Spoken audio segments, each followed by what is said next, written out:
आज एक बार फिर से आपके समक्ष हाजिर हुए हैं और आज आपने कुछ देर पहले ये भी पढ़ा होगा कि आखिरकार हम जिस तरीके से लगातार पिछले कुछ दिनों से जो है आपके साथ किसी न किसी टॉपिक को लेकर साझा कर रहे हैं, वैसे ही हर रोज़ जो है, हर शाम जो है वो हम कोई ना कोई टॉपिक पर आपके साथ डिस्कशन ज़रूर करेंगे। और अगर आज की बात करें तो आज भी आपने कैप्शन पढ़ा होगा कि आज का टॉपिक क्या है। और हम ये भी चाहेंगे कि आप हमारे चैनल के ज़रिए आपकी जो डिमांड्स हैं, किन टॉपिक से हम बात करें, किस पे डिस्कशन हो, वो भी आप हमारे तक साझा कर सकते हैं ताकि हम खुलकर जो है इस पर बातचीत कर सकें। और आज जिस तरीके से आपने कैप्शन पढ़ा होगा कि वाइन शॉप्स जेके यूटी की बात करें, एक बड़ा करप्शन का ज़रिया आखिरकार क्यों। बहुत सारे हमने ऐसे वीडियोस देखे हैं सोशल मीडिया पर, या लोगों की बात करें वो बोलते हैं हमें ओवर चार्जिंग की जाती है, हमसे ज़्यादा पैसे ऐंठे जाते हैं। वहीं पर एक्साइज़ डिपार्टमेंट की बात करें तो एक्साइज़ डिपार्टमेंट जो है कई बार नोटिस निकालता है और ये कहता है, ऑर्डर्स निकालता है और ये कहता है कि जो भी वाइन शॉप ज़्यादा रेट्स पे अगर कोई जो वाइन शॉप का ओनर है या फिर वहाँ पर जो भी वेंडर है वो ख़रीदता है महंगी या बेचता है महंगी, तो ऐसा नहीं होना चाहिए। प्रिंट रेट पर जो है वो वाइन शॉप पर दारू बिकनी चाहिए, लेकिन असल में ऐसा होता नहीं है। कुछ दुकानदार हुए जो हैं वो ऐसा करते हैं कि प्रिंट रेट पर जो है वो सामान बेचते हैं, लेकिन कई जगह ऐसा है 10-15 रुपये, 5 रुपये, 20 रुपये ज़्यादा लिए जाते हैं। और मैं आपको बताऊं कि इस सब पे चर्चा करने के लिए आज फिर से हमारे साथ राघव महाजन जी, चैनल वन के एडिटर इन चीफ, हमारे साथ बातचीत करने के लिए मौजूद हैं। राघव जी, आपका स्वागत है। और आज एक बार फिर एक नए टॉपिक के साथ हम पब्लिक डोमेन में, पब्लिक के ज़रिए, पब्लिक भी हमारे साथ इस समय अपने कई सुझाव लेकर आ रही है कि इस पर भी डिस्कशन होनी चाहिए और हम आने वाले टाइम में वो करेंगे भी। लेकिन जिस तरीके से वाइन शॉप को लेकर लगातार हम देखते हैं सोशल मीडिया पर, बहुत सारे लोग कहते हैं देखिए जी एमआरपी इतनी है, पैसे ज़्यादा वसूले जाते हैं, लेकिन कई बार सर्कुलर्स, ऑर्डर्स निकाले जाते हैं एक्साइज डिपार्टमेंट की तरफ से। ये कहा जाता है कि देखिए जी जो महंगी बेचेगा उस पर गाज गिरेगी। तो फिर आखिरकार ये सिर्फ कागज़ों तक सीमित क्यों रह जाता है, प्रैक्टिकल में गाज गिरती क्यों नहीं है? क्या लगता है इसमें एक्साइज और पुलिस का रोल क्या बनता है? राहुल जी, ये क्लियर कट जो है एक्साइज डिपार्टमेंट का रोल रहता है। वाइन शॉप्स जो आजकल ऑक्शन होती है, वाइन शॉप्स ऑक्शन से लेके पूरा जो इनका टेन्योर होता है खत्म होने तक, सारा जो कार्यप्रणाली जो होती है वो सारी जो है under the umbrella of excise department होती है जी। आपको मैं एक चीज क्लियर कर दूं कि इसमें पुलिस का जो है कोई खास रोल नहीं रहता, लेकिन पुलिस एक एनफोर्समेंट एजेंसी है। तो उसके तहत अगर कोई भी रूल्स रेगुलेशंस के खिलाफ कोई भी चीज करता है, खासकर अगर एक्साइज डिपार्टमेंट ने जो रूल्स रेगुलेशन बनाए हैं अगर उसके अगेंस्ट कोई भी चलता है तो पुलिस डिपार्टमेंट उसमें जंप करती है और एक कानून के तहत जो भी कार्रवाई हो पुलिस डिपार्टमेंट करती है। लेकिन मान के चलिए राघव जी, कई बार क्या होता है कुछ पैसे एक्स्ट्रा चार्ज करने को लेकर बहुत बार बहसबाजी भी दुकानों में देखने को मिली है और लोग कुछ वीडियो भी बनाते हैं, सोशल मीडिया पे अपने वायरल भी करते हैं।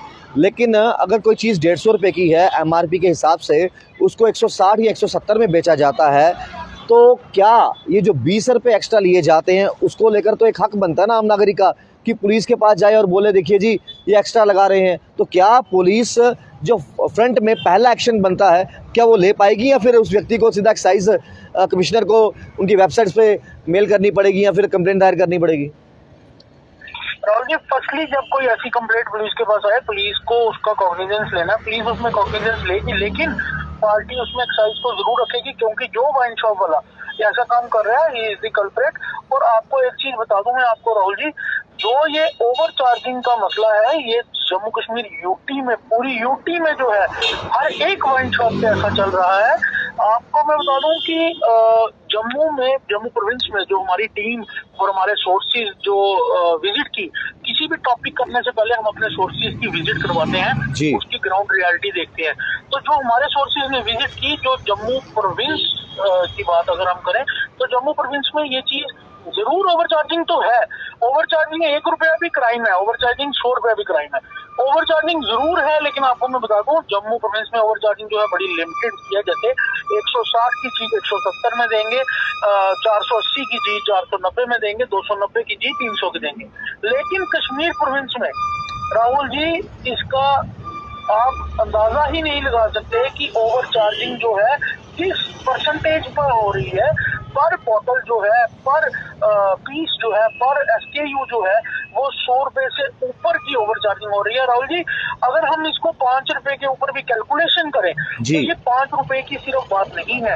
अगर किसी दुकान पे 500 से 1000 अगर SKU बिकते हैं, 500 से 1000 पीसीस बिकते हैं दिन के, तो आप 5 को 1000 के साथ मल्टीप्लाई करो तो 5000। बिल्कुल। और इसमें सबसे बड़ी बात मैं आपको बता दूं, hand in gloves with excise department है।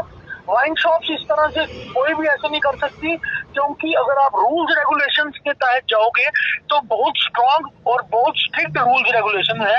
इसका मतलब ये है जो कंसर्न एक्साइज इंस्पेक्टर्स हैं जी। उन लोगों की कहीं ना कहीं मिलीभगत है इन सब के साथ। और जिस तरह ये ओवर चार्जिंग करके दिन का 5000 10,000 अगर ये कमाते हैं तो ये उसका जो रेशो है वो एक्साइज डिपार्टमेंट को भी जरूर देते होंगे। सूत्रों के हवाले से ये पता चला है कि ये एक्साइज डिपार्टमेंट व एनफोर्समेंट एजेंसी दोनों को ऐसे कुछ ना कुछ अमाउंट देते हैं, तभी ये ओपनली धड़ल्ले से। आपको मैं बता दूं, जिस तरह कल हमने बताया था कि पटवारी के मसले में करप्शन के लिए कोई स्टिंग की जरूरत नहीं है, उसी तरह वाइन शॉप्स पे ओवर चार्जिंग के लिए भी कोई स्टिंग की जरूरत नहीं है। कोई भी लेमन जाए ओवर चार्जिंग आपको मिलेगी ही मिलेगी। देखिए, बात वही आती है, हाल ही में अगर मैं बात करूं 5 से 6 महीने पीछे चले जाएं तो एक ऑर्डर निकाला था एक्साइज डिपार्टमेंट में, जिसमें ये जिक्र किया था कि अगर कोई ओवर चार्जिंग करता है तो पहली बार 40,000 रुपये जुर्माना, दूसरी बार 70,000 रुपये जुर्माना, अगर वो तीसरी बार भी रिपीट करता है तो हम दुकान को सील भी कर सकते हैं। लेकिन हमने पिछले 6 महीने में देखा कई ऐसी दुकानें हैं, नंबर ऑफ़ शॉप्स इतनी हैं कि वो धड़ल्ले से ओपनली ओवर चार्जिंग कर रहे हैं, लेकिन गाज अभी तक किसी एक पर भी नहीं गिरी। तो क्या फिर ऑर्डर जो कॉपी होती है वो पब्लिक डोमेन में एक संदेश की तरह रह जाती है? जब इम्प्लीमेंट ही नहीं होगी तो फिर उस ऑर्डर कॉपी का फ़ायदा क्या? राहुल जी, मैंने आपको पहले बताया hand in gloves with excise department. इसका मतलब ही ये है कि अगर जब कोई चीज आपकी एंटी रूल्स और रूल के अगेंस्ट हो रही है और उस पर कार्रवाई नहीं की जा रही, तो क्लियर कट ये मैसेज एक जाता है कि ये कहीं ना कहीं और इस पैमाने में हो रही है, उसके बावजूद भी एक्शन नहीं होता, तो ये कहीं ना कहीं क्लियर कट शो करता है कि कुछ ना कुछ दाल में काला है या दाल ही पूरी काली है। क्योंकि सिर्फ ओवर चार्जिंग की बात ना करो राहुल जी, अगर आप टाइमिंग की बात भी करोगे तो 9:30 रात को जैसे क्लोजिंग की टाइमिंग है, तो आप देखोगे काफी सारी वाइन शॉप्स रात को 9:45 सवा 10 तक खुली रहती हैं। और इससे ऊपर भी आपको एक बात बताऊं, लेकिन ड्राई डे वाले दिन भी कुछ वाइन शॉप वाले काम करते हैं, लेकिन उसकी रेशो बहुत कम है। लेकिन अगर उस पर भी मतलब आपको स्टिंग किया जाए या सोर्सेज एक्टिव किए जाए तो वो भी आपको कुछ ना कुछ ऐसे भी लोग मिल जाएंगे। लेकिन राहुल जी, सबसे बड़ी बात जो है इस समय ये करप्शन का किस परसेंटेज पर ये करप्शन हो रही है आप इसका अंदाजा नहीं लगा सकते। बहुत हाई परसेंटेज पर ये करप्शन हो रही है। और आप देखिए इसमें डिपार्टमेंट क्लियर कट सिर्फ और सिर्फ एक्साइज डिपार्टमेंट जो है इसमें इन्वॉल्व है। उसके अलावा देखो एनफोर्समेंट एजेंसीज जो है वो एक पार्ट है इसका, लेकिन कहीं ना कहीं हो सकता है सूत्रों की पुष्टि ये है कि इन्फोर्समेंट एजेंसी को इसमें करप्शन का हिस्सेदार नहीं बनाया जाता। लेकिन कहीं ना कहीं मानने को ये भी मिलता है कि जबकि इन्फोर्समेंट एजेंसी के पास कंप्लेंट जाती है तो एट दैट टाइम कहीं ना कहीं करप्शन के भागीदार इन्फोर्समेंट एजेंसी भी बन जाती है। लेकिन एक्साइज डिपार्टमेंट का क्लियर कट राहुल जी, बार बार मैं कह रहा हूँ, एक्साइज डिपार्टमेंट के अम्ब्रेला के नीचे यानी कि एक्साइज डिपार्टमेंट की छतरी के नीचे ये क्लियर कट जो है ओपनली करप्शन का ये जरिया बना है। एक्साइज डिपार्टमेंट की आंखों तले ये ओवर चार्जिंग हो रही है, एक्साइज डिपार्टमेंट की आंखों तले ओवर टाइमिंग चल रही है। कहीं ना कहीं एक्साइज डिपार्टमेंट को संज्ञान लेने की जरूरत है, क्योंकि ये एक ऐसा बिजनेस है, ये एक ऐसी लाइन है, ये एक ऐसा जरिया है जिसके तहत गवर्नमेंट को भी एक्साइज की तरफ से टैक्स काफी जाता है। लेकिन ये जो ग्राउंड में अगर छोटे लेवल पर देखें इस लेवल की करप्शन होती है तो कहीं ना कहीं ये एक धब्बा सा बनकर रह जाती है। अगर हम बात करें कमिश्नर एक्साइज की, तो कमिश्नर एक्साइज अपने आप में एक ऑनेस्टी की मिसाल है। लेकिन जब ग्राउंड लेवल पर इस इस मतलब नीच जाकर, इतनी छोटी पैमाने पे जाकर छोटी छोटी मतलब चीजों के लिए करप्शन की जा रही है। और धड़ल्ले से जो दुकानें खुली हैं, धड़ल्ले से ओवर टाइमिंग हो रही है, धड़ल्ले से ओवर चार्जिंग हो रही है, उसके पीछे क्लियर कट एक्साइज डिपार्टमेंट का हाथ है। नहीं तो ये चीज नहीं हो सकती राहुल जी। एक जाते जाते हम एक अहम सवाल जो एक आम पब्लिक के दिमाग में ज़रूर आएगा, जहन में ज़रूर आएगा। कई बार क्या होता है कि किसी किताबों की ओवर चार्जिंग होती है, या फिर मैं कहूँ कि कभी कभार मेट्रोलॉजी डिपार्टमेंट वहाँ पहुँच जाता है। किसी ने किराया ज़्यादा ले लिया, वहाँ पर डिपार्टमेंट पहुँच जाएगा। कभी फूड इंस्पेक्टर पहुँच जाएगा, कहीं पर क्वालिटी अच्छी नहीं है या ओवर चार्जिंग है। लेकिन जब बात वाइन की होती है तो क्या एक्साइज डिपार्टमेंट ही एकलौता डिपार्टमेंट है जो इसकी करनी और कथनी जो भी है वो डिसाइड करेगा, अच्छे बुरे का ख्याल रखेगा? क्या यहाँ पर, अगर मैं गलत हूँगा मुझे करेक्ट ज़रूर करना, क्या यहाँ पर मेट्रोलॉजी डिपार्टमेंट का कोई इंटरफेरेंस या कोई रोल नहीं मिलता? राहुल जी, अगर हम मान के चलें तो कहीं ना कहीं लीगल मेट्रोलॉजी डिपार्टमेंट को भी इसमें इन्वॉल्व होने की जरूरत है। लेकिन ये एक पूरी जो फील्ड है इसी को अलग किया गया है। इसको पूरा जो है करता करता एक्साइज देखता है। और एक्साइज, आपको मेनली मैं एक चीज मिस कर रहा हूँ, मैं आपको एक बात बता दूं, एक्साइज डिपार्टमेंट ने भी टेक्नोलॉजी का यूज करने की कोशिश की है। मैंने आपको पहले ही बताया, कमिश्नर एक्साइज जो है वो ऑनेस्टी की मिसाल है और उन्होंने टेक्नोलॉजी का यूज करने की कोशिश की है जिससे सारी चीजें सुचारू रूप से चले। लेकिन उन्होंने जैसे फाउंडेशन की है कि कैमरास जो है वो इंस्टॉल होंगे, वो कैमरास भी काफी सारी वाइन शॉप्स पे इंस्टॉल नहीं है और जहाँ इंस्टॉल है वहाँ चल नहीं रहे।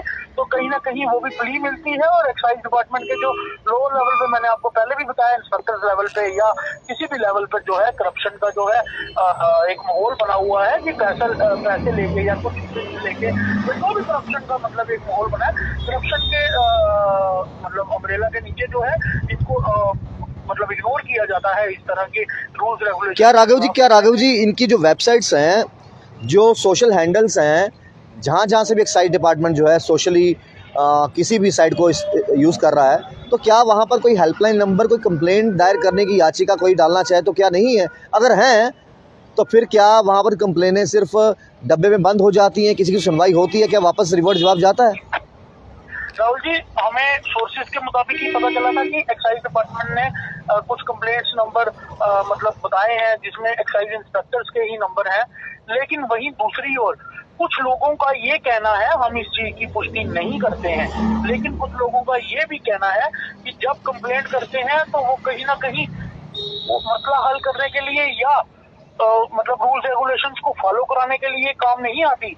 वो हमारी कंप्लेंट करप्शन का और जरिया बन जाती है और इजीली जो है उसी के आड़े करप्शन का मतलब जरिया इजी बन जाता है किसी भी वाइन शॉप डीलर को पकड़ने के लिए। राहुल जी, मैं आपको एक चीज और बताऊं कि अभी सुनने को ये आया है कि टेक्नोलॉजी का यूज करते हुए वाइन शॉप ने इतनी फाउंडेशन अभी कर दी हैं या करने वाले हैं कि जो भी कैमरा वाइन शॉप पे लगेंगे उन कैमरास का कंट्रोल एक्साइज डिपार्टमेंट के पास रहेगा। तो लेकिन इन सब चीजों का भी फायदा तब है जब राहुल जी कोई गलत करने वालों को रोके, कोई गलत करने वालों को चार्ज करे, कोई गलत करने वालों के अगेंस्ट खड़ा हो, कोई गलत करने वालों के लिए एक्शन ले, तभी इन सब चीजों का फायदा है। नहीं तो ये सब कुछ नल एंड वाइड है। और आपको राहुल जी मैं बताऊं, ये जो सेशन आपने शुरू किया है, हमारे चैनल ने जो शुरू किया है कि रोज लाइव डिस्कशन को लेके, बिल्कुल बहुत से लोगों की डिमांड्स आई हैं और भी टॉपिक्स पे। लेकिन आपको मैं ये बताऊं, अगर 10 लोगों की डिमांड्स आई हैं तो उसमें से 5 लोगों ने पटवारी के लिए बोला है करप्शन के लिए और 5 लोगों ने वाइन शॉप्स के लिए बोला है। जी बिल्कुल। इसके अलावा जो हमें जो डिमांड आ रही है वो कहीं ना कहीं चिटपुट डिमांड जो है वो थोड़ी थोड़ी आ रही है। अभी और देखते हैं कितनी डिमांड्स आती हैं तो हम उसी तरह से डिस्कस करेंगे। लेकिन ये मेन मोटिव जो था, ये मेन फोकस जो था, वो पटवारी की करप्शन का इशू था और वो वाइन शॉप्स की करप्शन का इशू है जो एक्साइज डिपार्टमेंट वाइन शॉप के साथ हैंडशेक करके जो है ये करप्शन की ओर मतलब पूरी तरफ से लिप्त है। बहुत बहुत शुक्रिया आपके कीमती वक्त के लिए। और सही बात है, करप्शन की बात करें तो इस पर बात करना बहुत ज़रूरी है। और बात क्यों ना करें, देखिए आम जनता को भी हमने कहा है कि अगर आपके भी कोई सुझाव हैं, आपके भी कोई ऐसे सुझाव है जिन पे हम खुलकर डिस्कशन करें और जो भी डिपार्टमेंट है उनसे सवाल पूछें, आप हमारे साथ साझा कर सकते हैं। और रोज़ हम आपके साथ जो हैं वो रूबरू होंगे, जनता के हित की बात करेंगे और कोशिश ये करेंगे कि ये जो काली भेड़ें किसी न किसी डिपार्टमेंट में जो हैं उन काली भेड़ों का पर्दाफाश हो और डिपार्टमेंट के जो ईमानदार लोग हैं वो उन पर एक्शन लें। एक बार फिर से एक नई जगह की खूबसूरत तस्वीरों के साथ छोड़ चलता हूँ, और जिनको इस जगह के बारे में मालूम पड़ा भी है तो वो भी कमेंट में बता सकते हैं कि आखिरकार ये जगह कौन सी है और हम कहाँ से लाइव कर रहे हैं। देखते चलें मन, राहुल खत्री, नमस्कार।